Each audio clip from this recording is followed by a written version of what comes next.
Hey, what's up, everybody? This is Charles. I want to welcome you guys to another episode of the Dreamerspro Show, where we cover everything from sports, hot topics, classic debates, entertainment, and where we give you guys a fresh perspective on things and how we see them. And in today's episode, the topic is Terance Mann the future for the Clippers? So that's the topic I want to get into in today's video. But before we get into that, I want you guys to please make sure you go ahead and hit the like button, hit the subscribe button, and hit the notification bell to be notified whenever we drop our content. Please make sure you hit that notification bell so you ensure that you get our videos, because sometimes YouTube doesn't send it out. Also, check out our Dreamerspro Max. It's an online sports community that we created. It's a place where you go and start basketball discussions, chat live during games, go live with us after games, consume original content that you're not going to be able to get anywhere else, and do so many other cool things. So if you guys are interested in that, be sure to check that out in the description and get 7 days of free access. I'm sure you guys are going to enjoy it. So let me get into this video here. So all season long, we focused on the shortcomings of the Clippers, what they don't have, right? We know that they've been inconsistent at times, and inconsistency has been a major issue that this team has really been going through, especially in the month of February. Earlier in the season, for the first, let's say, 6 to 7 weeks, the Clippers look very good. They look very focused. They look like they understood what they were doing, and then injuries started to kick in. Guys started to go into a malaise, and then guys just started going through the motions, in my opinion, and they started to play inconsistently. Another thing that I noticed with the Clippers is that one of the things that we haven't seen from them is their lack. We haven't seen this great defensive team, right? And this was a point that was brought up yesterday. I was on a podcast yesterday, a really cool podcast. It's called The Real Ones Basketball Podcast. It's on Instagram. You guys should definitely check it out. We'll try to put their link in the description below, but make sure you go check them out on Instagram. A really great podcast that I was on.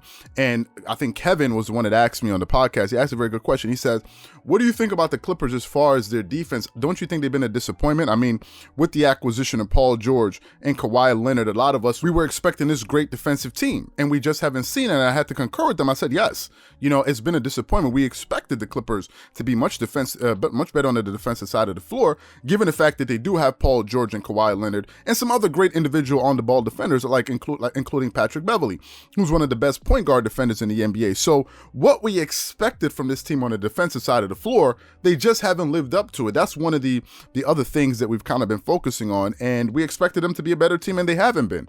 For most of this, for the second half of the season, they just haven't been playing great defense, to be quite honest with you, especially in the month of February. They were allowing opponents to score close to 109, 110 points per game. I said earlier in the season, listen, this can't happen. You can't be a championship team and play this terrible defense this poorly, except if you're going to be the Brooklyn Nets, right? Where they're not hanging, their calling card is not going to be on defense. Their calling card is going to be on offense, given the fact that they have 3 players averaging about 25 plus points per game, that on any given night can get you between 75 to 100 points in any given night. They also have some great role players like Joe Harris Brown. With the addition of Blake Griffin, and now I just heard that they were able to pick up LaMarcus Aldridge. So they have a nice mix, Landry Shamet as well. So they have a nice blend of veterans and star players and role players. I think players that kind of understand their position. You see Blake Griffin is fitting into the role really well with the Brooklyn Nets. So if you're going to be that team that can score, a tremendous amount of points, then you're kind of the exception to the rule. But traditionally, you would need to be a great defensive team, and that's something that we haven't seen from the Clippers. However, there has been a bright spot.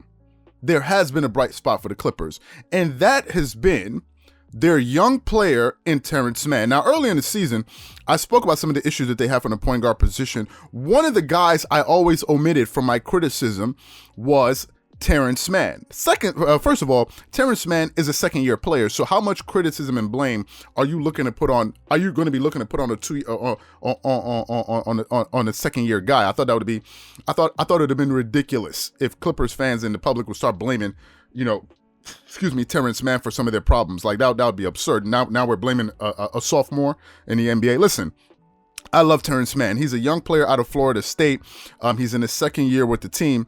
And listen, this guy plays great defense. Okay, he has a lot of length to him. He seems like a really smart basketball player overall, like he has a high IQ.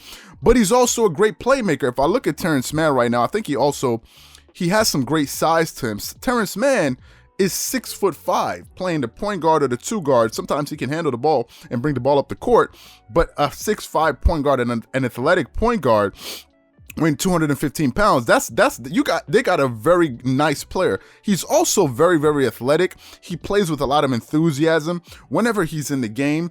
A lot of good things tend to happen for the Clippers team. It's something that I've noticed. Rarely you see negative things happening with him. And when he does make mistakes, he's always trying to do the right thing. You rarely see him have unforced turnovers. He plays great transition defense. The defense, he gets back on defense. He contests shots. He's very good at going to the rim and finishing at the rim. The only thing holding him back really is a lack of experience, and he hasn't put up enough reps yet, right? You can't expect the second-year guy to be as good as he is, that is going to be in his 8th year, right? He just hasn't practiced enough. He hasn't built his body to where it needs to be yet, but he's still a very young guy. And in the absence of Patrick Beverley, who's been out of the lineup, their starting point guard, because of injuries, Terance Mann has been able to get some minutes. And also with the inconsistent play that we've been witnessing, or that we witnessed in the past from Luke Kennard, Terance Mann has been able to get an opportunity to go out there and show the world what he's got. And listen, he has really, really, really impressed. Terance Mann has been a very bright spot for this team. If we think about the comeback that they had against the Atlanta Hawks, Terance Mann was one of the main reasons for that, him and Luke Kennard.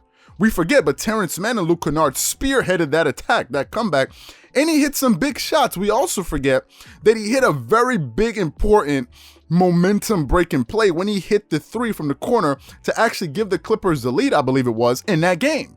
Terance Mann, listen, the guy has been playing very well. Last night, against the Philadelphia 76ers, a very good team.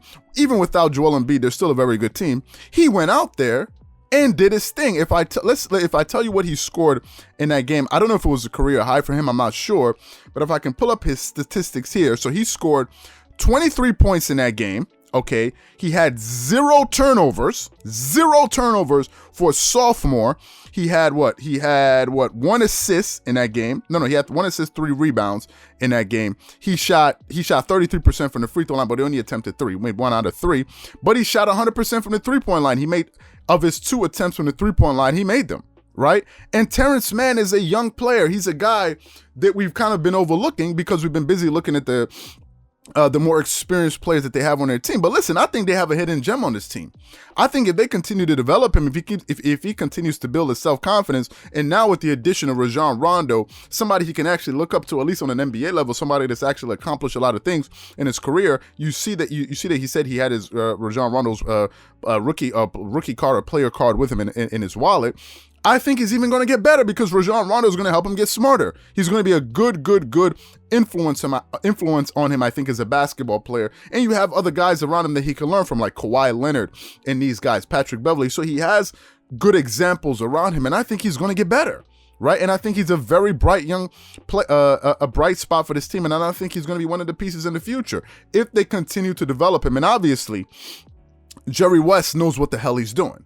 The Clippers, Lawrence Frank and these guys, they know what the hell they're doing, right? For them to be able to, discover this kid got a lot. He got a lot, and I think he's only getting started. And I think as he continues to play, he's going to get better. And I think he's going to be one of the players in the future that the Clippers are really going to cherish, and really he's going to be able to contribute to that team moving forward. I don't know if it's going to be this year, but right now he's showing a lot of promising signs. And man, what a game he had. What a game he had. He was very important last night, and he played a fantastic game. So kudos to Terance Mann, and I think he's going to be a bright spot in the future. So what I want to know from you guys is, do you think Terance Mann is going to be a key player in the future success that the Clippers are going to have in the future? Whatever you guys think, please leave your thoughts and comments in the comment section below. Again, if you enjoyed the video, be sure to make sure you go ahead and hit the like button, hit the subscribe button, and hit the notification bell to be notified whenever we drop our content. Also, check out the Real Ones. What is it? Let me just confirm the name. Yeah, the Real One Basketball Podcast. They're on iTunes, but you can follow them on Instagram, and you can follow them everywhere else on Spotify, iTunes, all the iHeartRadio, all the major platforms. Make sure you check them out. They're really good podcasts, and I like what those guys are doing. So check them out. Once again, this is Charles here from Dreamerspro, wishing you guys an amazing day, and catch you guys on the next episode. Peace.